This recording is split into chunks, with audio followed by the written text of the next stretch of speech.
Монгол улсын хувьд бол ойролцоогоор жилдээ 250-аас 300 сая орчим долларын валютын урсгалыг бол гадагшаа энэ эрчим хүч одоо импортлож авахд бол зарцуулаад байгаа. За дээрээс нь төл шатхууны ийм хомсдолтой байдал тэгээд нийтдээ ойролцоогоор 3 орчим тэрбум долларыг бол зөвхөн эрчим хүч болсон төл шатхууны одоо импортоор авахд бол зарцуулж байгаа. Монгол улс нь өөрөө өргөн уудам газар нутагтай. За мэдээж энэ бүх одоо аймаг орон нутгийг хамарсан эрчим хүчний ийм сүлжээ барихад бол өртөг зардлын хувьд бол өндөр болдог.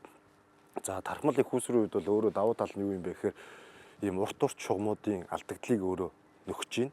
За дээрэс нь гадагшаа гарч байгаа валютын нөөцийг бол одоо багасгах ийм одоо давуу талтай. Дээрэс нь мэдээж одоо эрчим хүчний хараат байдлыг бол одоо бууруулах ийм олон давуу талтай ийм төслүүд байна. За энэ төслийг бол ингээ хараад үзэж байхад одоо энэ замын үед сумыг бол одоо ерөөхдөө бүхэлд нь бол тоогоор хангах хүчин чадалтай.